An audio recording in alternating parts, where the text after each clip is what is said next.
This video is about perspective convergence, and what I want to show is why the sun looks close.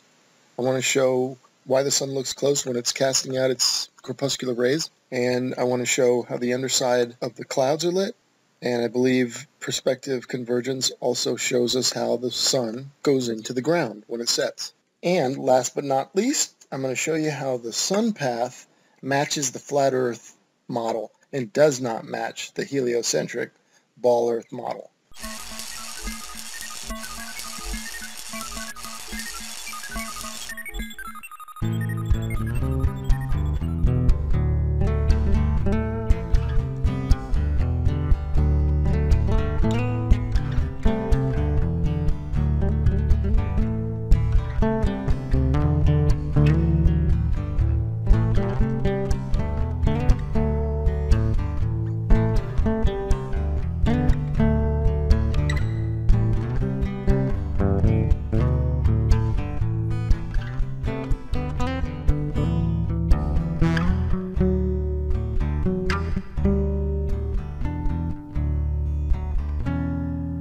The sun is close, about 3 miles away.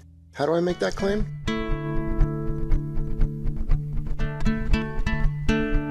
Well, I make that claim because of these convergence lines, right? Everything converges at the eye level of an observer standing on the ground. So for the average height person, it's about 3 miles out. All these lines converge. All of these parallel lines and planes will converge at one's eye level. So how far out does this convergence take place for the average height person? Well, they say about 3 miles out. Well, it could be further, could be 4, 5, 6 miles, I don't know, but let's just go with the 3 miles, right? Okay, now, where in relation to the observer or his body, where does this convergence happen? Well, it happens at the observer's eye position. In this case, it's the eye level of the observer.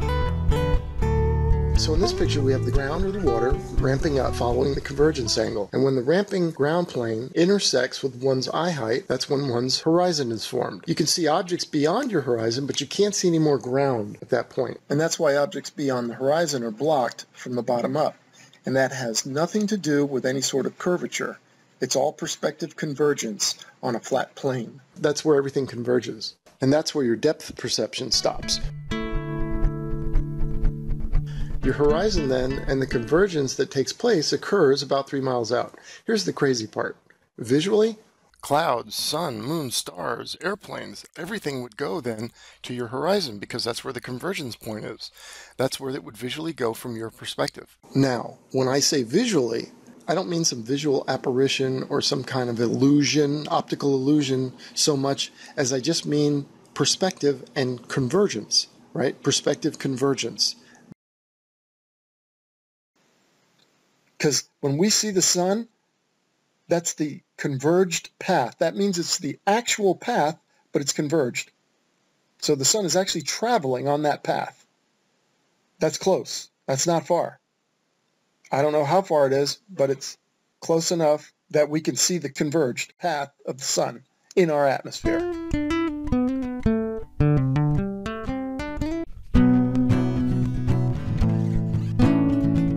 Now, if we also take a look at these crepuscular rays, I took a lot of flack. I put out a video called Crepuscular Rays Prove Flat Earth. You know, in there, I had people saying, oh, you know, what are you saying? The sun is right there above the clouds?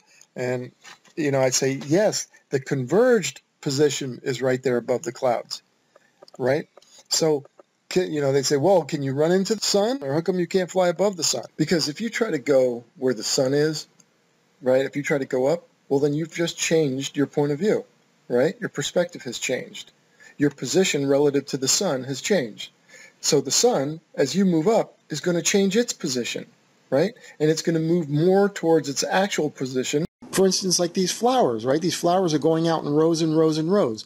Now, if, let's say the flowers extend out 100 miles to the right of me and 100 miles to the left of me, and they go far enough, they'll converge, and they'll visually converge about 3 miles out. That's where the convergence takes place. So now if I said to you, go pick the last flower in this row that's 100 miles to the right of us, that's going straight out parallel to these rows, go pick that flower. Okay, now it appears to be right in front of you. Now, could you go right in front of you and pick that flower? No, you can't. You'd have to go out there however many miles that is, and then turn right and go 100 miles and then pick that flower.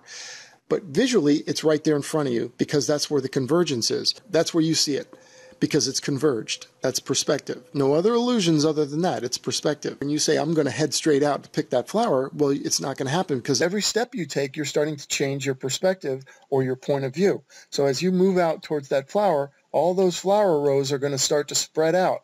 You're going to start to see wherever you are, they're going to be parallel, and then they're going to converge in front of you. And actually, if you get far enough out, you're going to look back to where you started, and it's going to look like this, back the other way. It's going to be converged where you were. You see how that works? So the sun is the same way. You see the sun from the ground, that's the converged position of the sun from your perspective on the ground. But if you try to go up to the sun is going to move more towards its actual position. And it's not that much, it's not that far away.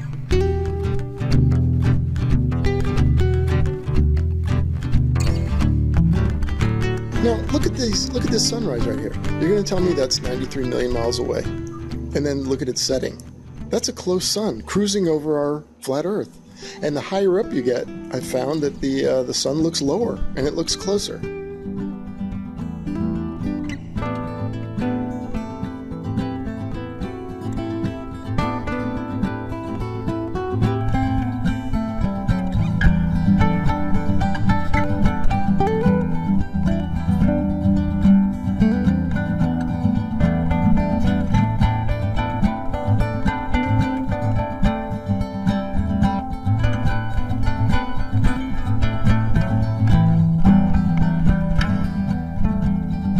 The sun is lower than the clouds from your perspective on the ground. So the sun is visually lower, and it's structurally, meaning it's of your perspective matrix here, your perspective structure, I like to call this. The convergence point of this structure, which is also your horizon, is only 3 miles away, and it's sitting on the ground. And that sun sitting on the ground will light the underside of the clouds from your perspective. Now remember, this is just the illusion of reflected light between the observer and the light source. No observer present, and this doesn't even take place. That's a head scratcher in itself. It's kind of like if a tree falls in the forest and nobody's there to hear it, does it make a sound? Well, it only makes a sound if you have apparatus to perceive it. The eardrum and the sensations of sound waves or whatever.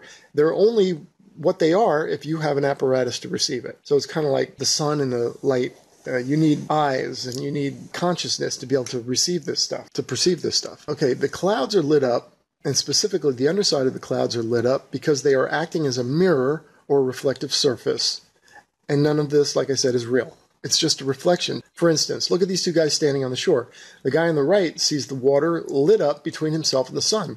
The guy on the left, standing a few feet away, also sees the water lit up between himself and the sun. But the guy on the right does not see the lit up portion between the other guy and the sun, and vice versa. This guy doesn't see his water lit up. So the lit up water isn't real. The water isn't really lit up. It's just a reflection. Just like when you see yourself in a mirror, you aren't actually in the mirror, and someone else standing at a different angle to the mirror who looks in the same mirror at the same time may not see you in it at all. They may see themselves or something else entirely, depending on their point of view or their perspective or their angle. So when you see the clouds lit up, they're not actually lit up. They're reflecting the sunlight just like the water is, except the clouds scatter the light because they're not as solid a reflective surface as the water, and they're not as flat like the water is. So the clouds here, you can see them, they're kind of orangey in this picture, but on the water, it's a deep red. That's because the water is absorbing, the darkness of the water is changing the orange to more of a deeper red. But again, none of that is real. A viewer on the other side looking toward the shore may not even see the red water. It all depends, where you're located. Definitely the orange under the clouds there, that's all, you can see that it's hotter white in line with the observer. So I'm saying that doesn't exist, except for that an observer is there to see it. Okay, so now to prove that the underside of the clouds being lit is in fact a perspective issue, let's go up 4, 5, 6 miles. Let's rise straight up and see what will happen.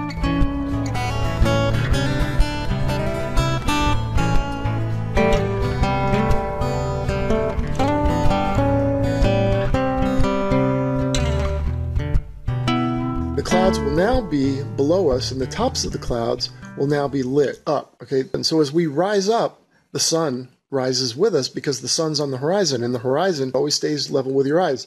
So the clouds now are going to start going down and get lower and lower below you, right? So now from your perspective, as you look, the tops of the clouds are lit up. And if you could see the bottoms of the clouds, they would not be lit up.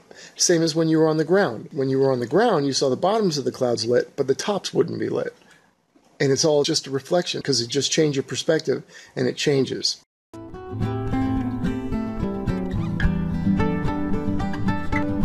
Okay, let's talk about how the sun goes into the ground. How does it go below the horizon? Well, again, the convergence lines are the key. In order for convergence lines to all converge at one point, and these are the horizontal lines that are stacked up. They're kind of stacked up on your vertical axis, but they're horizontal lines. The only way they can all point at the same place is each higher one has to progressively angle more and more downward as it goes away from you, right? So that's how it visually all go to the same place. So the sun is on one of those lines. The clouds, the sun, moon, and stars will all go down into the ground.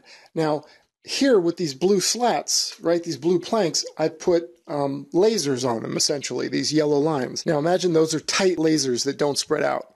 And these tight lasers are shooting out toward the horizon. They're angled into the ground. So what's going to happen to them? They're going to go into the ground. From your perspective, they're going into the ground. Even though they're parallel lines, right? But they're converging. And you're not going to see them. They're going to sink into the ground. And that's exactly what the sun, moon, and stars do. Look at them. They're angled into the ground. What are they going to do? Are they going to all of a sudden hit eye level and straighten out? No, they continue down into the ground as we witness with the sun, moon, and stars. That is your flat earth celestial perspective. That is your perspective matrix at work right there. Your perspective structure. It does it to everything. This is the reality, right? And now I can say one more thing. Now you might be saying, yeah, but wait a minute. The sun isn't going on a straight line away from us. The sun's curving. Yes, that's true. The sun's curving. And let me show you how the perspective works with that.